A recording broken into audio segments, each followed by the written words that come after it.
Well, how y'all doing? Derby Jack here. It's Tuesday, and I wasn't going to get on here, and maybe I should have did this yesterday, but with my rant, I should have added this more into my rant. But anyway, okay.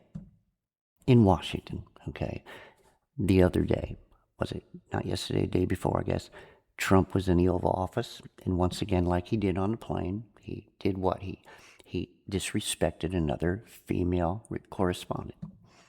Now, if you all know me, I don't like the talking heads. I don't believe in news. I know they're all a bunch of liars. But when a correspondent, male or female, is finally doing their job, asking the questions that need to be asked and have a right to do so, now, instead of him just turning down the question, no, he had to be disrespectful.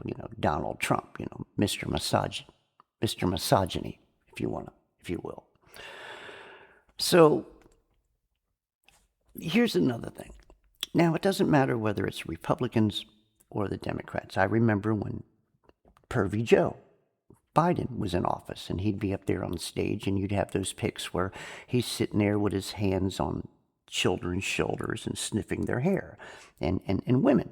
Now, their husbands are right there on stage, and if it was me and my wife was there and kids, and Pervy Joe, president or not, would do that with my wife, there wouldn't be enough Secret Service to get me off him before I messed him up. I mean, that would be a man protecting his family and the honor of his wife and children. Now we come here to Washington, right? Now with Donald Trump in the plane, remember he called a female correspondent a piggy. It has no respect for women, which should tell you something about his past. But getting off him, here's my gripe. It isn't as much that Donald Trump is a misogynistic son of a you-know-what, but it's that around him, okay, these are the men that you vote in. And also, when he disrespected her and called her names and all that, even her fellow correspondents, men, never said anything. And the men that were behind Trump in the Oval Office, if you pull up their legs, their pants legs, I guarantee you'll see red marks on their knees, because they must be on their knees to Donald Trump, if you know what I mean. Because there was not one man who showed any chivalry to tell, or even to say, this Donald, Mr. President, that was disrespectful. You owe this young lady an apology. Not one man would even dare to even say that, let alone get mad and sit there and say, well, Mr. President, answer the question. As a fellow correspondent, to stick up for her. Not one man in that room. This tells me something about the so-called men in Washington. There is no men in Washington. These are the people you vote in, these men who are supposed to be leaders. Donald Trump has them on their knees because they will not confront him on something as simple and as courteous as, you don't treat a woman this way and the woman's doing her job. And answer the question, or don't answer the question, but don't debate, don't debase her. I mean, don't treat her like a child. Don't dismiss her like she's nothing. It tells you a lot about his character, but it tells me a lot about the character of those men in that room, whether they were fellow correspondents or news media, or whether they were men who were, working for Trump or whatever, vice presidents. It doesn't matter. But there was not one man. Men, you know what it is when you're in the cold water, and you know about the shrinkage thing, right? Women, do you know that there's another thing that happens? There's two little crevices, and the balls go up the crevices, and they don't hang. That day in that Oval Office, that was what it was like, cold water. There was no hanging or swinging balls anywhere. that showed me that there was any testosterone anywhere in that room that should have stood up and stated that, Mr. President, you're wrong. Not one man in that room. So the next time you go to the voting booths and the next time you think about leaders, think about this. These weak little pansy asses could not even stick up for a woman who was doing her job and would not show any chivalry. That would not. That's what I'm saying. If they wouldn't do it, I can imagine, like I said, I've already seen it, when a husband doesn't even stick up for his own wife being, basically, insulted in front of him. There's no men in Washington. When you people vote these people in, you're voting in nothing but trash on both sides. These people have no common sense.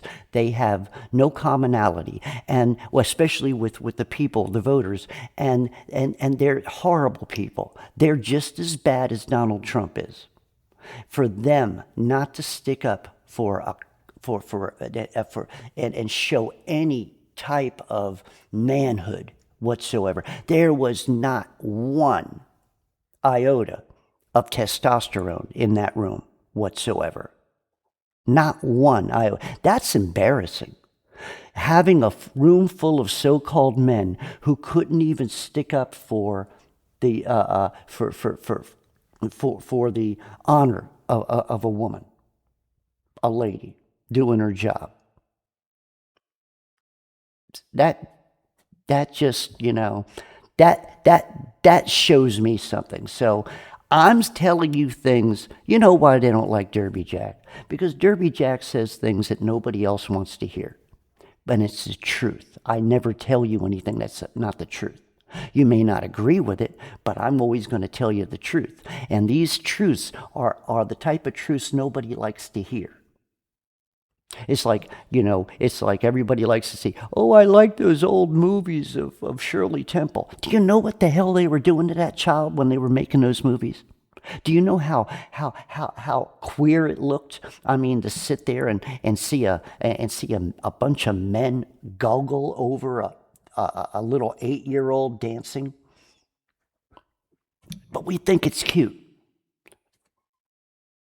Where are the men? Where's the testosterone? Have the chemtrails done this to mankind? That there is no real men anymore? No men who will stand up for what's right? Good God. Y'all are a bunch of human monkeys. You're regressing. You're not evolving, you're regressing. Good God, it's insulting. I'm insulted to be a man. It insults me. So anyway, that's my gripe today. That's my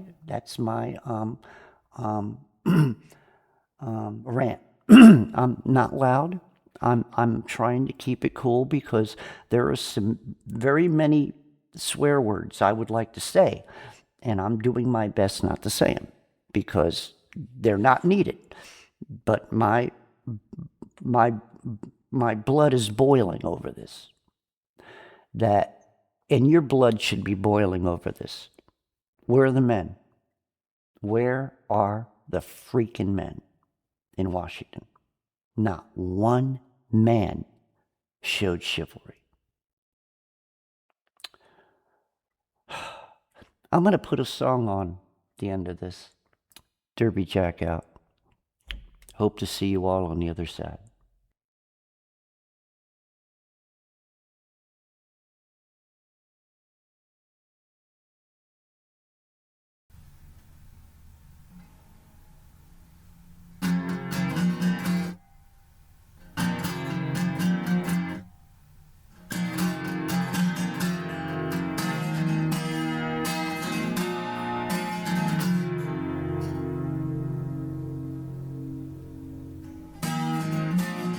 You can change a narrative, change a word in a talking head.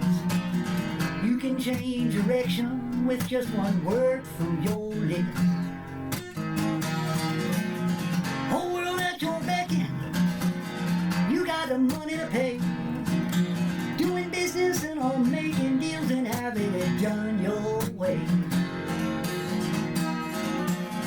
And you're selling your soul, selling your soul, selling your souls away.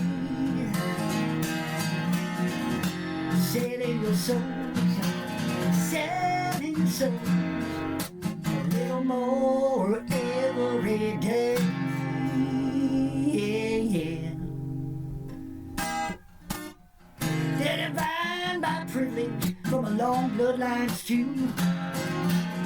They believe they're chosen to be above me and you. Pass down traits of audacity, prideful arrogance of destiny, self-proclaimed guardians of this so-called spinning ball. And they're selling their soul, selling their soul, selling their souls away, selling their souls, selling their souls a little more every day. Yeah.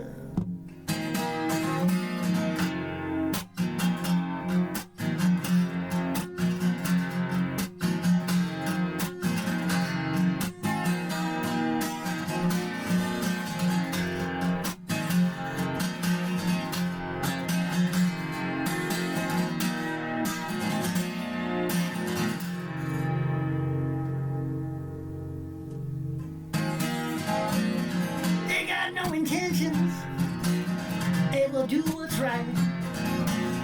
It's all about them and their needs, they'll easily kick you to the side. They're possessed by demons, do the things they do, but they sell the souls that gain your world, which will soon be doomed. And they're selling their souls, selling their souls, selling their souls away. Selling their souls, selling their souls